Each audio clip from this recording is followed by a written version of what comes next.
د هلمند شاړې دښتې او د سفر سختې لارې. موږ د فرضي کرښې په اوږدو کې بهرامچې ولسوالۍ ته ورځو. له کابل څخه میدان وردګو، غزني، زابل، قندهار او بیا هلمند ته راغلي یو، خو دا یې یوازې پیل دی. له لښکرګاه څخه بیا تر بهرامچې پورې د سفر یو بل پړاو پیلیږي چې اوږد مزل او سختې لارې لري. د ریګي دښتو تېرېدل هم اسانه کار نه دی، بلکې خپلې ستړیاوې لري. موږ د هلمند له لښکرګاه څخه حرکت کړی ده او ورځو د بهرامچې په لوري باندې. دا لاره لرې پیچلې او داسې شاړې دښتې لري.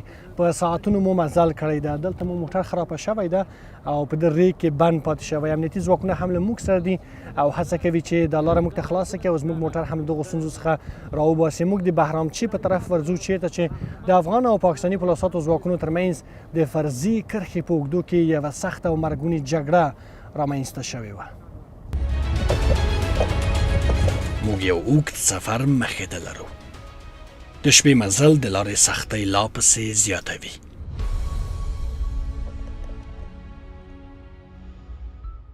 د بهرامچې سهار د ډیورن فرضي کرښه صفري نقطه.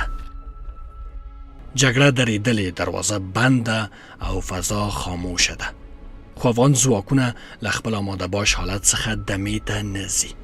دلته له ماشي څخه ګوته لرې کول نظامي تشه بلل کېږي، ځکه وضعیت نازک دی. دواړو لوریو خونړۍ جګړه کړې. 1015 کیلومتره له کابل څخه لرې موږ د هلمند ولایت بهرامچې ولسوالۍ ته راغلي یو. TOLOnews لومړنۍ رسنۍ ده چې له جګړې وروسته د هلمند بهرامچې ته راځي. د افغانستان او پاکستان ترمنځ د فرضي کرښې په اوږدو کې دغې صفري نقطې ته. دلته امنیتي ځواکونو راته وویل چې د افغان او پاکستاني پولیسو ځواکونو ترمنځ یوه سخته او درنه جګړه تېره شوې ده.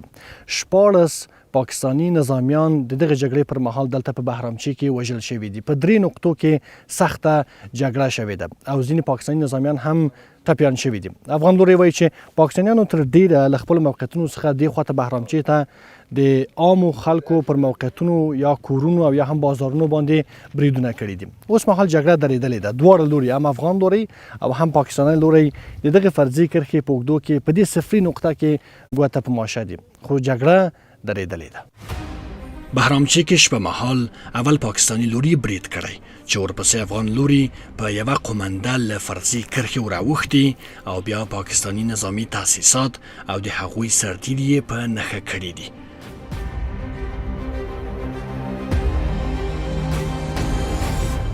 دوه ځلې مخکې، درې ځلې مخکې هم پاکستانیانو داسې یو تېری وکړ چې د افغان ولسي خلکو ته مشکلات جوړول او مثلا رقم تهدیدونه ورکول. خو بالاخره موږ د عمراو امر ته انتظار و چې بالاخره دریم وار جګړه پیلېدو سره موږ امر ته انتظار و چې مشرانو لخوا موږ ته کوم هدایت وسو او امر راته وسو بیا موږ خپل جنګ وکړ.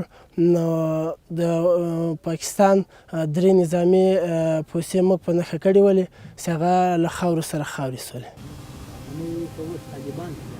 د فرضي کرښې په صفري نقطې کې میشت دغو پوځیانو حال پوښتلو ته راغلم. د دوی د وسلو لوری د پاکستان نظامي پوستو پر خوا دی. له دغې مخابرې یو امر کولی شي دلته وضعیت له ارامتیا څخه جګړې ته یوسي. وایي سولې ته درنښت لري، خو د خپلې خاورې ساتنه کې بیا د هیڅ پردي یرغل نه مني او د ټوپک ځواب هم په ټوپک ورکوي. که چیر دی هم دا یو متر قدر د فرضي کرښې خواته را نږدې سي، موږ خپل عکس العمل ورته ښودلی سو، معنا موږ خپل د خاورې دفاع کولی سو. الحمدلله. دا عکس العمل به څه وي که هغه د ټوپک په ژبه خبرې وکړي؟ زه د ټوپک په ژبه جواب ورکوم. دلته داسې نظامیان هم شته چې یو عمر سرحدي نظامي او جګړه ییزه تجربه لري. دوی تخطي، عسکري حدود او د وسلې مسؤلانه کارونې په لارو چارو ښه بلد دي. بیا موږ چې اجازه وسوه بیا موږ د دوی پر غاړه باندې هلته ور واوښتلو. بیا مو هلته پر دغه پوستو باندې ټکان وکړه. پر دغه پوستو کې مو نفر ځینې وویشتله. کلي و هغه منطقو ته موږ نه یو ورغلي، بس خاص مو پر پوستو باندې جنګ وکړ. د هلمند بهرامچې کې مو پر ډیرو داسې اساکرو سترګې لګیږي چې پر دوامدارې ګزمې بوخت وي. دا رسمي کرښه نه ده چې حدود معلوم وي، بلکې د یو لوري د خپل سرو اقداماتو له وجهې هره شیبه د یوې پیښې احتمال شته، نو ځکه هم دغه پوځیان هوښیار او بیداره دي. وایي د خپلې خاورې لپاره یې جګړه کړې او دغه جګړه یې هم ګټلې ده. د دې ولاړ یو موږ د خپل وطن دفاع او د خدمت لپاره انشاءالله هر وخت کې بیا کوو. دلته په دې دغه کې چې د جنګ په وخت کې د شپې 11 بجې وې چې دوی موږ ته پر موږ باندې حمله وکړله، بیا موږ د دوی سره جوابي دغه موږ جواب دوی ته ورکړ. موږ ور واوښتلو، پوستې مو ځینې ونیولې، اوس هم د دې قرار لرو په دغه فرضي کرښې باندې. نور انشاءالله موږ به ډېره ښه دفاع د خپل فرضي کرښې کوو، هېڅ خبره به نه وي انشاءالله. موږ سر تر دا خپل وطن تر خپل دین قربان دی انشاءالله. بهرامچې کې د خلکو ژوند ساده خو خپلې خاورې ته د دوی مینه زیاته ده. دوی د پاکستان له توغندیزو بریدونو زیانمن شوي. پاکستان دلته ګرد ملکي خلک په نښه کړل، اوانونه یې راویکارله، موږ بازار یې وویشتې او نور دا کلی یې وویشتې، ګرد ملکي خلک شهیدان دلته وکړله، ګرد ملکي خلک په نښه کړه. شپه مهال د سیمې څیره او وضعیت بدلیږي. دا هغه څراغونه دي چې پاکستاني لوري د فرضي کرښې په اوږدو کې ځای پر ځای کړي دي.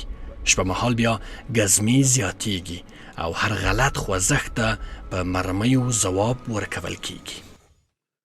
د شپې شاوخوا 2 بجې دي. په بهرامچې کې کراره کراري ده. افغان او پاکستاني پولیساتي ځواکونه د فرضي کرښې په اوږدو کې په خپلو موقعیتونو کې. د افغان لوري وایي چې شپه مهال خپلې پیرې او ګزمې د دغې فرضي کرښې په اوږدو کې 2 برابره کوي او هر ډول سرحدي تخطیو ته به په کلکه ځواب ورکړي. د دوی کار ټوله د عوامو د تنګوالي سره دی، بس عوام په عذابوي، د حکومت سره هېڅ نه ده په وسه، بس غریب عوام دي. که د جنګ په وخت کې هم عوام په عذابوي، که د لارو په اوښتلو کې هم عوام په عذابوي، د حکومت سره هېڅ نه ده په وسه. خو دا د واقعیتونو د روایت پای نه دی. هغه سرتیري چې د لمر ډوبېدل او پاڅېدل ویني، خو دوی سترګه نه پټوي. پکتیکا، اورګون. د فرضي کرښې په اوږدو کې صفري نقطه. له شکین څخه تر نعمت آباد او برمل پورې پاکستان هوایي بریدونه کړي او افغان لوري هم د غچ اخیستو مرګوني عملیات کړي. یو لوري ملکیان او بل لوري بیا نظامیان په نښه کړي. د دواړو هیوادونو ځواکونه یو بل ته نږدې دي، خو اوربند پر خپل ځای دی. هغه ډول چې دغو نظامي تاسیساتو د پاکستان د بیرغ رنګ خپل کړی، خو د نظامیانو حضور یې بیا دغه شان ښکاره او ګڼ نه دی، بلکې له جګړې وروسته د کرښې هغې غاړې ته چوپتیا یو دروند سیوری غوړولی دی. پوښتنه دا ده چې دلته څه تیر شوي دي.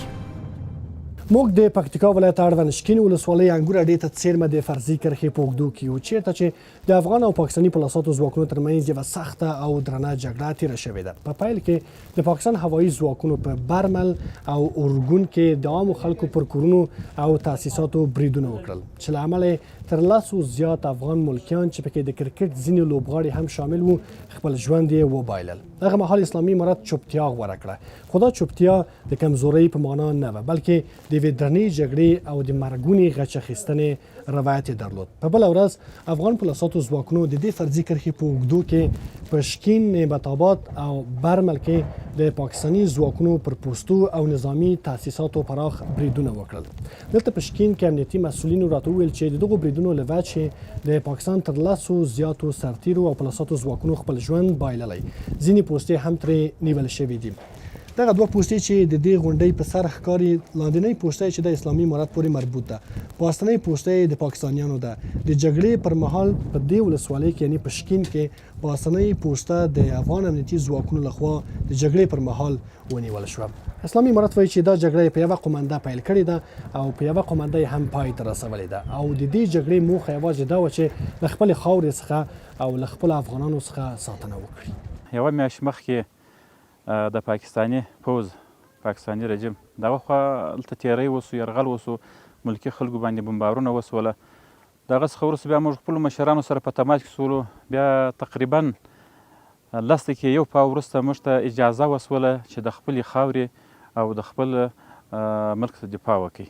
دغه ځواکونه وایي چې د قومندې نظم او تکتیک په رڼا کې پر پاکستاني نظامیانو بریدونه کړي او دا بریدونه د هغوی د بمباریو په شان ړانده او خپلسري نه وو.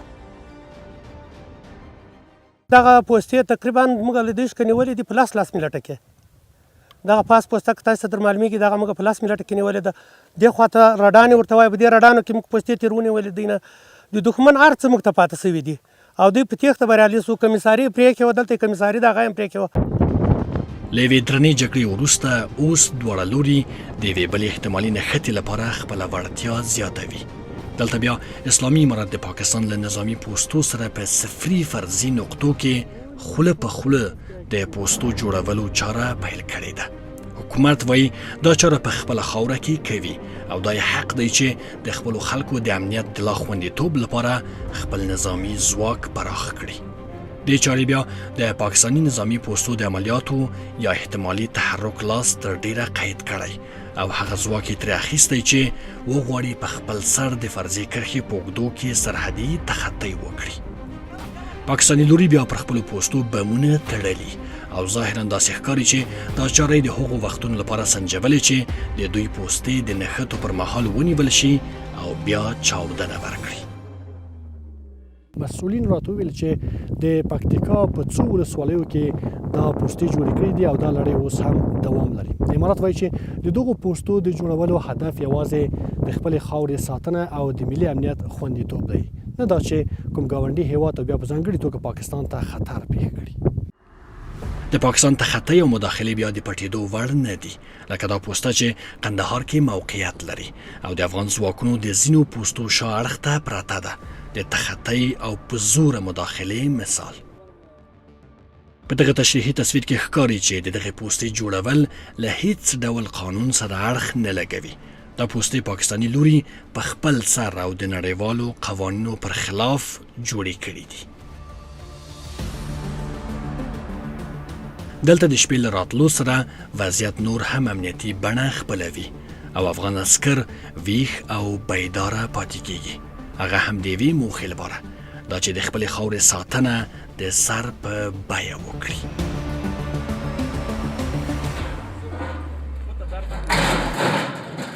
پکتیکا کې پر ولسي وګړو د پاکستان د بمباریو له امله یوه لویه فاجعه رامنځته شوې. هغه کور ته راغلي وو چې پکې شپه مهال د کرکټ لوبغاړي د پاکستان د هوایي برید ښکاره شول. دلته ژوندي انسانان د چرو او باروتو خوراک شوي، یوه مینه ړنګه شوې کورنۍ د ویر په ټغر کې نیول شوي او یو ملت پرې دردېدلی دی. 10 کسان چې د کرکټ لوبغاړي او تنکي ځوانان هم پکې شامل وو دلته د 3 پرله پسې هوایي برید لاندې راغلي دي. دوی د یوې وړې خوشحالۍ د نمانځلو لپاره راټول شوي وو چې د پاکستاني پوځیانو د بریدونو له امله ترې لویه غمیزه وزېږېده. د پکتیکا ولایت د اورګون ولسوالۍ اړوند په دغه کور کې شپه مهال د پاکستان نظامي الوتکو 3 ځلې هوایي بمبارۍ کړي دي. د یو شمېر ملکیانو په ګډون یې د کرکټ ځینې لوبغاړي هم شهیدان کړي او ټپیان کړي دي. دوی هغه کسان وو چې د هیڅ ډول جګړې طرفدار نه وو، بلکې دغو لوبغاړو افغانستان ته د افتخار د ګټلو او د افغانانو د خوشحالولو لپاره یې هڅه کوله، خو نن له خپلو ټولو هیلو سره تر خاورو لاندې شوي دي. افغانستان د یوې داسې جګړې قرباني پاتې شوی چې هیڅ کله یې دغه جګړه خپله نه ده پیل کړې. عزت الله د همدغه کور غړی دی. دی وایي چې کورنۍ یې په ډیره خوشحالي د کرکټ د لوبغاړو لپاره میلمستیا کړې وه، خو اوس بیا چې کله هم خپل کور ته ګوري یو انځور یې سترګو ته درېږي. د انسانانو ټوټې ټوټې جسدونه، چغې، د مرستې غږونه او د پاکستاني الوتکو بیا بریدونه.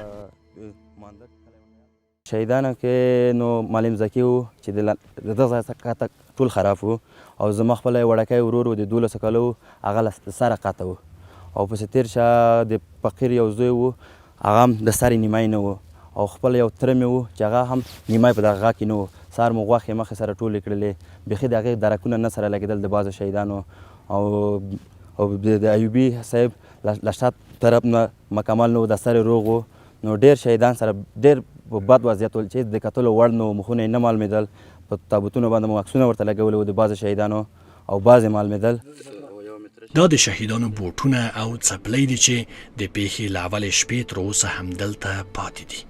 دوی ملکیان او بېګناه افغانان وو. زموږ کرکټران چې کوم میلمانه ول دوی پکې څو تنه شهیدان شول، څو تنه زخمیان ول. تر څو د خپل نږدې ګاونډیان راغلل دوی د کومک دپاره د نجات دپاره موږ زخمیانو کښته وو نو دوی هم راننوتل چې 15 دقیقې په دغه ځای کې تېرې شولې. دوی بل انداخت وکړو موږ باندې په دغه ځای کې چې ما خپل غوږ خراب کړو ځکه څه شی نه سترګې مو کار نه کولې چې مو نه اورېدل د څوک شهیدان ول چا چغې وهلې بغارې وې تر څو موږ چې بیرته بیرون ووتلم ځکه په ساحه کې څوک نه و پاتې بیرون زه آهسته آهسته د هسپتال په طرف لاړم نو دریم په دوی باندې دریم اغم شوی و انداخت هم وشو. د هغو کورنیو حال پوښتنې ته راغلو چې په دې پیښه کې خپل تنکي اولادونه له لاسه ورکړي.